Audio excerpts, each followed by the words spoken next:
สบายดีพ่อแม่พี่น้องเนาะสบายดีหมาทุกคนเมื่อนี้ก็มาเฮินน้องแดงและบ่าวแตงเนาะก็เลยมาพ่ออายเพิ่นบ่าวลาวนี่ครบหน้าครบตาเมื่อนี้ เฮิงได้ไม่ได้ฟอกันไปพี่น้องเฮิงได้จนสิเฮา2-3 เดือนได้บ่าวลาว สบายดีบ่าวลาวสบายดีเลยเนาะ วันนี้มาพออายเพิ่นมาเบิ่งเวะอยู่ทางพี่พี่น้องนี่มา3-4 คนมาดีบ่น้องวันนี้มาจะเถื่อแล้ว2เทื่อนี้แม่นบ่น้องคือว่าบ่เห็นหน้าเห็นตาได้นี่หายหน้าหายตาไปเฮิงเติบดาวลูกเมียโอ้เอาอีเลยเนาะยังหรือว่ามีธุรกิจบ่ยังธุรกิจใหม่บ่ติดดองแม่นมีคอยอยู่เหินก็เลยไม่ได้มางานดองหลายช่วงนี้แม่นมีแต่ดองคนอื่นดองเจ้าของญาติได้ซะยัง ยังหาอยู่แม่นสิประกาศหาอยู่จากมือเอาไว้ได้เบิ่งลูกหลานเขาก็ยังลูกหลานสิใหญ่หมดแล้วเนาะหลานเขายังเอาก่อนบ้านเฮาสิเท่าเลยเนาะเท่าข้างบ้านบ่ยังค่าเรือยังค่าหาอยู่เว้ยมีแต่หาตลอดเนาะระวังเด้อเอาเบาะแน่วิธีหาลูกหาแม่มันถือบกได้จังได๋อายใหญ่ก็เลือกพักถือบงได้อย่างน้อยว่าแล้วเบาน้องเฮามาสายเดียวกันเลยที่ดิระวังเด้อระวังเลือกพักบงพักหลายสิได้บงเพิ่นว่าขอแต่มีพอนอนเฮิงๆอย่างนั้นพ่อกับอายเพิ่นพี่น้องก็เลยว่าได้ได้ลมกันเยาะโนโฮโมนกันนะลงคลิปประจำอยู่บ่ค่ะลงทุกมื้ออยู่แต่มันก็แม่นแต่มันก็ไม่ค่อยขึ้นฟีดพอพี่ลึกไม่ค่อยโอเคไปเลยแม่นมันยอดวิวมันน้อย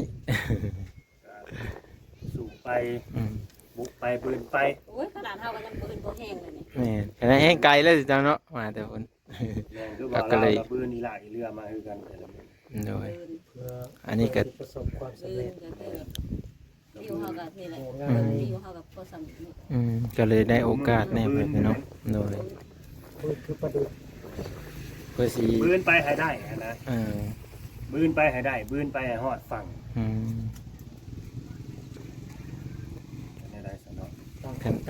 ขนาดมีบืนแห้งไม่ได้แล้วเนาะอันนี้ก็ตามกำลังคือกันได้เป็นบืนกับบืนเหมือนกำลังเจ้าของนั่นได้เกินกำลังก็ไม่ได้เนาะแม่นเลยก็เลยได้โอกาสแน่แหละเกิดเข้ามาท่ายเลยครับพ่อครับอ้ายเพิ่นหลายคนเนี่ยพ่อพี่น้องเอ้ยก็สวยเบิ่งคลิปเพื่อนเด้อพี่น้อง FC ทุกคนเนาะเป็นกำลังใจให้กันนะบ่าวบางเสนียวโดยใส่แบบเฮาน้ำเบ้านงแน่ มาน้ำเบ้าลาวกับเฮาน้ำเบ้าลาวแน่นี่แหละมาบางก็ได้พี่น้องเอ้ยติดภารกิจหลายก็เลยสำละสะสางไปแล้วเนาะมัดน้ำเลยที่งานดองงานแมนมัดน้ำแรกก็ยังดองของลูกน้าบ่าวแต่ยัง2 งานพี่น้องเจ้าของหัวนั่นนี่นะแม่นงานแบบคนในบ้านแบบนี้นะคนในบ้านก็มีแต่ว่ามันไม่มีคนอยู่เหินนะเด้พี่น้องป้าบ่ได้ได้บัดเนาะแม่นพี่น้องผัดป้าไม่ได้นะผัดไม่มีคนอยู่เหินนี้คนน้อยอาจารย์สิแม่นแล้วจะน้อยบัดน้องงานดองน้องในเรือนนี่ได้จะน้อยนะเราก็สิยากไปอีกแล้วเลยกะเข็มหากะเข็มอีกพี่น้องเลยใต้ทอดเนื้ออะไรยังบนเจอคู่ยังไม่ทันได้พ่อคู่พ่อขิงอยู่เนาะจังว่าแล้วสร้างเพื่อนนั่นเลยก็เลือกคู่ยังบ่เกินคู่ยังไม่เกิดเกิดก็จะไปเกิดไก่ได้เกิดได้ยังเห็นได้อยู่เห็นไก่เลยเกิดไก่แบบนี้ได้เห็นแต่อยู่ในบ้านตัวเองเนาะไก่ให้จะได้เห็นหมูบ่มากบ่อยู่ไก่มากจุ่มอะไรบ่ไปอยู่แบบไก่ไก่หมูแบบหมูไปมีหอดมีเทิงเลยป่ะ อ้มันก็มีกินฮอดบ้านใช่บ่เนาะ มัน ที่ นั่ง ข่อยก็ยังบ่ฮอด เออ มันนั่งฮอดกันเวลาเป็นเวียกเป็น อัน งา เดียวน น้องแท้ๆก็ฮอด อืม จำเป็นครับ ยังจำเป็น แม่ เนาะ บ่จะเป็นก็บ่ฮอดได้คือเห็นอยู่ใกล้พี่น้อง อืม อยู่ไกลนะ ได้บ่ได้อยู่น้ำพ่อน้ำแม่น้ำเอื้อยน้ำน้อง อืม ไปอยู่2คนแบบเป็นโดด อืม ห่างกันแบบ40 50ลักโอ้ เป็น 80 ร้อย เป็ อน ยู่คนละเมือง 80 คนละเมือง 90ลักอันนี้ก็ดี อยู่คนละเมืองนะ คนละเมือง อันนี้ก็ใช้บุทอง คือข่อยนี่ก็จำพร อืม จุมพรนะ จำพรแต่ยายไปอุทุมพร อืมเคยไปอยู่อุทุมพรมาสอง แม่ เพิ่นก็ไกลอยู่พ่อพี่น้อง ไป เอ้ย คนตอนเกิดเมืองนอนเดิมเนี่ยอยู่ปากช่อง5น้ำเมื่อตะกี้นะคืออยู่เมืองสองคอน สองคอนบอกว่าเป็นใช้บุทอง เดี๋ยวนี้ขยายไปเมืองไซบุทอง อ๋อ ขึ้นเมืองนั้น แม่นขยายไปขึ้นเมืองใหม่ อืม ไซบุทองนี่เป็นเมืองใหม่เขามาตั้งใหม่ อืม แต่เก่าเป็นปลาซองนะน้ำ แม่นเก่าขึ้นปากช่อง5น้ เป็นจะใช้บุทองใช้ ำ ตังใหม่เนาะ เมืองตั้งใหม่ เอาเดี๋ยวเอาไปรีวิวห้องเนาะห้องน้ำเพิ่นก่อนพ่อพี่น้องโดยไปเลาะเบิ่งก่อนเนาะสิเสร็จแล้วเจ้าของเหินเพิ่นนี่โอ้สิเถิงเนาะเดี๋ยวแวะขึ้นไปหาเพิ่นก่อนเดี๋ยวบ่าวเพิ่นจักมาเจอเนาะโอ้เพิ่นเฮ็ดแต่แม่เพิ่นพ่อพี่น้องมีเพิ่นอันเอาลูกได้พ่อพี่น้องเออมีเพิ่นเอาลูกเฮาทางเล่นนี่โอ้พี่น้องโอ้ระบบจิบใช่ป่ะนี่โอ้โหเพิ่นใส่อันน่ะจิบหนีบเนาะโอ้ยสวัสดีเอาเอาลูก กล่อมลูกมาพี่น้องเนาะไม่ได้ให้ไม่ได้แอบบ่เมื่อคืนนี้โอ้เพิ่นนอนรับสบายเนาะโอ้ไผ่โซลาร์เซลล์ก็มี FC ทุกคน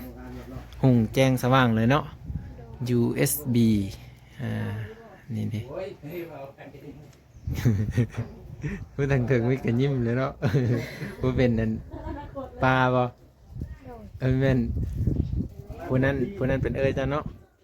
อ๋อผู้นี้เป็นน้อง ก็เลยมาพ่อเพิ่นนะพ่อพี่น้อง แต่ว่าบ้าวเพิ่นไม่เห็นแหละกินหนึ่งคันเห็นนั่งอยู่ แต่ว่าจักไปทางเดิม เอาเพิ่นอยู่เหินน้อยกลางคืนก็อุ่นดีอยู่ลมมันไม่ได้เข้ามาเนาะ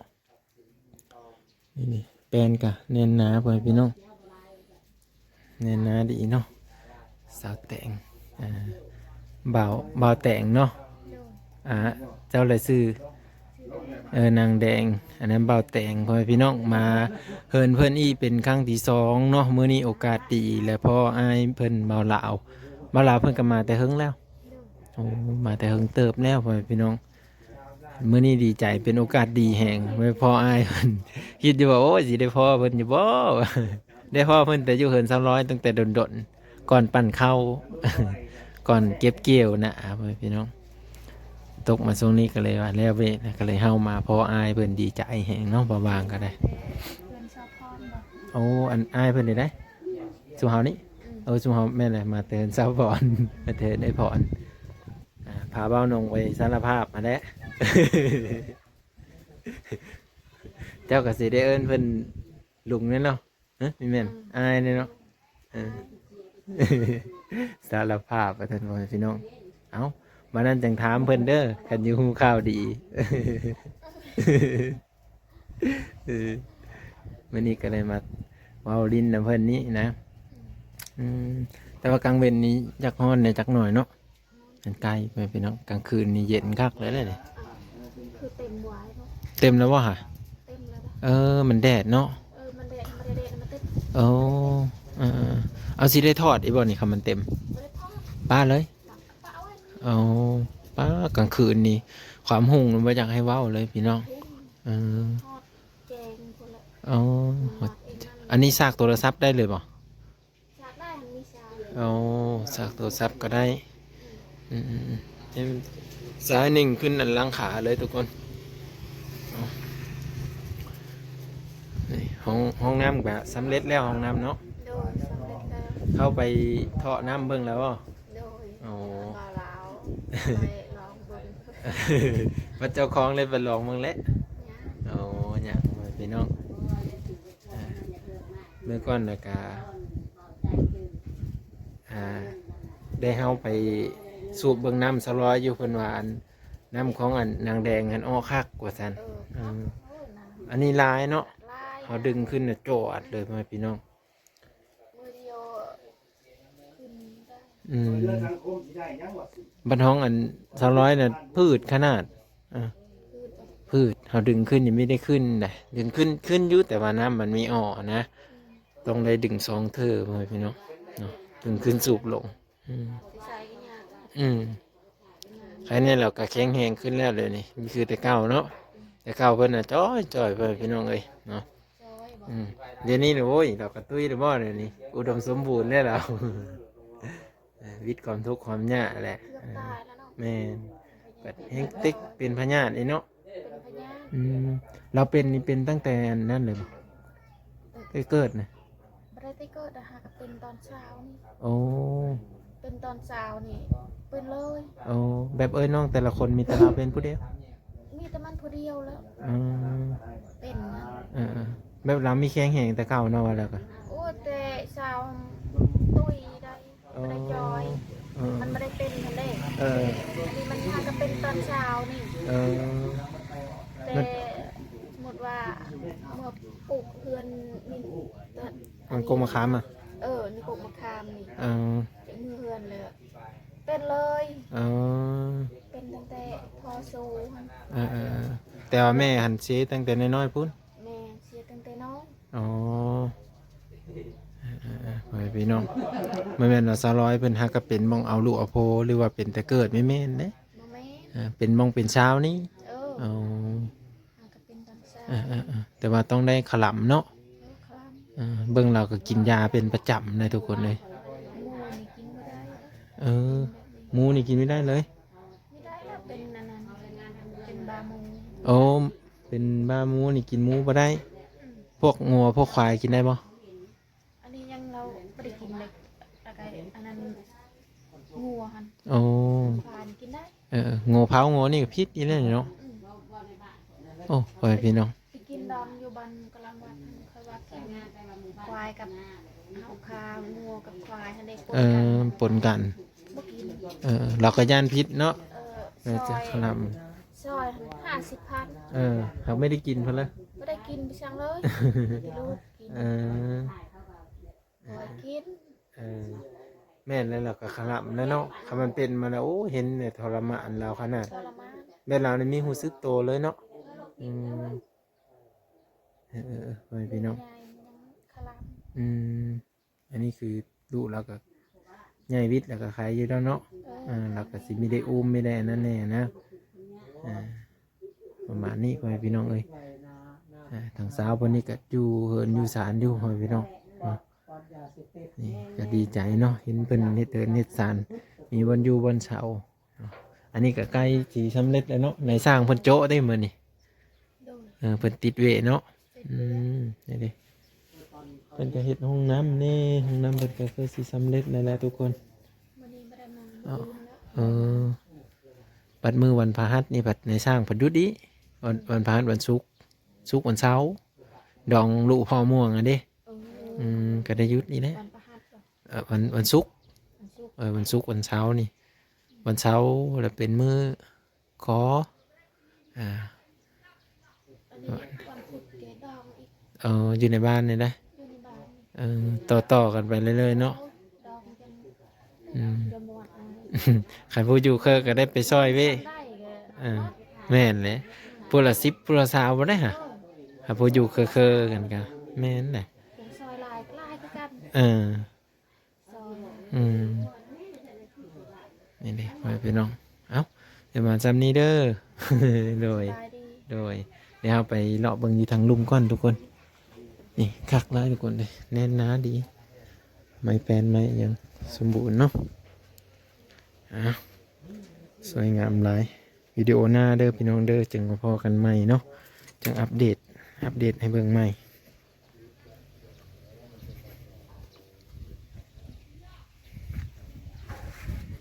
นี่เมื่อหน้าจึงมาอัปเดตให้เบิ่งเมื่อนี้เพิ่นอันก่อขึ้นมาซ้ำนี้อันนี้มีทางเฮาอยู่2 อันทุกคนเป็นแนวทางดีๆเลยนะ ที่เพิ่นเฮ็ดหรือว่าก่อนี่ขึ้นมาคักหลายงามเนาะเทพื้นแล้วก็มีเสานะทุกคนในห้องน้ำเนาะใครอยากรู้จักหยังก็คอมเมนต์มาได้เนาะก็ขอบขอบคุณ FC เบิร์ดทุกคนที่เป็นกำลังแห่งใจให้เบาบางเนาะ FC ที่มาใหม่ก็ดีพ่อพี่น้องเนาะที่ตามมาจากเบาหนงจากเบาลาวก็ดีเนาะมาบ้างก็ดีใจหลายที่มี FC มาให้กำลังใจขอขอบพระคุณทุกคนเด้อมาบ้างก็ขอบพระคุณทุกคนที่มาให้กำลังใจและติดตามมาบ้างเนาะมาถ่ายเฮือนน้องแดงเบาแตงเนาะน้องแดงน้องแตงนะให้เพื่อนมีแต่ความสุขความเจริญเนาะ FC ทุกคนที่มารับชมเบิ่งวิดีโอนี้ก็ดีใจน้ำเพื่อนทุกคนที่เพื่อนได้มีเฮือนมีศาลมีห้องน้ำเนาะบ่ได้ทุกข์ยากลำบากแบบเก่านะขอบพระคุณมากๆนะครับไปแล้วพ่อแม่พี่น้อง